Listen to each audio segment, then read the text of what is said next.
جو کوئی بندوں کو راضی کرنا چاہے اللہ کو ناراض کر کے، ایسا بھی بہت ہوتا ہے، بلکہ اب تو ایسا ہی ہوتا ہے کہ اللہ کو ناراض کر کے بندوں کو راضی کرنا چاہے، اولاد کی مان رہا ہوتا ہے، بیوی کے مان رہا ہوتا ہے، دائیں بائیں والوں کی مان رہا تھا، بہت لوگوں کی مان رہا تھا، اور کس کو؟ اللہ کو ناراض کر کے۔ بڑی ہمت ہے ویسے اس کی، بڑی ہمت ہے بھائی، بڑا دل گردہ ہے۔ جس ذات نے اس کو عطا کر کے اور نعمتیں دے کر حد کر دی ہے، اس کا تو یہ احسان فراموش ہو رہا ہے، اس کی احسان فراموشی کر رہا ہے، اور اس کو تو ناراض کر رہا ہے، اور اس کو پرواہ بھی نہیں ہے۔ پرواہ کس کی ہے؟ لوگ کیا کہیں گے؟ کیا کریں؟ اولاد کا مسئلہ ہے، کیا کریں؟ بیٹی کہہ رہی ہے نا میں نے باہر پڑھنے جانا ہے، ہاں، یہ نہیں دیکھتا کہ اللہ کا حکم کیا ہے، لیکن کیا کریں، پڑھنا چاہ رہی ہے اب یہ تو۔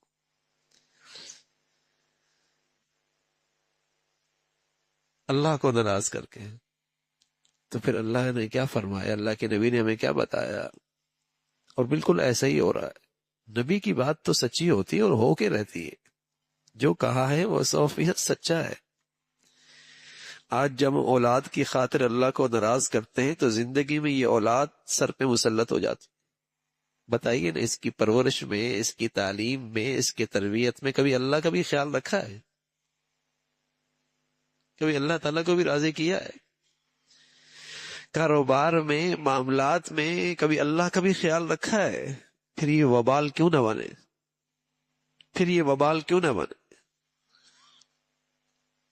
تو حضور علیہ الصلوۃ والسلام کی اہلیہ فرمانے لگی کہ میں نے اللہ کے نبی سے سنا ہے، آپ علیہ الصلوۃ والسلام فرمایا کرتے تھے کہ جو کوئی بندوں کو راضی کرنا چاہے، اور بسا اوقات بندوں کو اس لیے راضی کرتا ہے کہ لوگوں کا عزت ہو جائے۔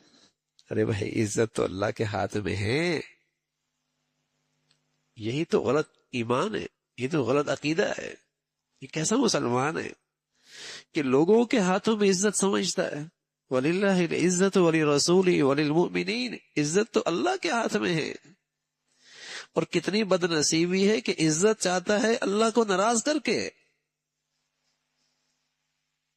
عزت بھی چاہتا ہے اللہ کو ناراض کر کے۔ کیسا مسلمان کا ایمان ہے، اور کتنا گر چکا ہے ایمان اور عقیدے کے لحاظ سے۔ عام طور پہ یہی ہوتا ہے، اللہ کو ناراض کرنا کرتا ہے اور بندوں کو راضی کرنا چاہتا ہے اللہ کو ناراض کر کے، تو اللہ تعالیٰ اس کو پھر لوگوں کے سپرد کر دیتا ہے۔ تم جانو اور لوگ جانے، پھر اس کا کیا حشر ہوتا ہے، پھر اس کا کیا معاملہ ہوتا ہے۔ تو ایک جامع نصیحت فرمائی بھائی، اور ہم سب کے لیے یہ نصیحت ہے کہ زندگی میں بار بار ایسے مواقع آتے ہیں، خاص طور پہ جب تعلقات بڑھ جاتے ہیں نا، جب اٹھنا بیٹھنا زیادہ ہو جاتا ہے، تو ایسے موقع بار بار آتے ہیں کہ ایک طرف اللہ کے راضی کرنے کی بات ہے اور ایک طرف مخلوق کی رضا ہے۔ اب یہ اس کا امتحان اور ایمان ہے کہ اللہ کی رضا کا خیال کرتا ہے یا ماحول اور معاشرے اور سوسائٹی اور دنیا والوں کی رضا کا خیال رکھتا ہے۔ بار بار ہی امتحان آتا ہے، اور اللہ کے نبی صلی اللہ علیہ وسلم نے دونوں کے نتائج بتا دی ہیں بھائی، اس دنیا میں، آخرت میں تو ہوگا، اس دنیا میں بھی دونوں نتائج بتا دی کہ کس رخ پہ جائے گا تو کیا نتیجہ آئے گا۔ اللہ تعالیٰ بھائی اپنی ذات پہ ایمان، یقین اور اپنی ذات و صفات پہ صحیح تر و تازہ ایمان نصیب فرما دے۔ اللہ عمل کی توفیق نصیب فرمائے۔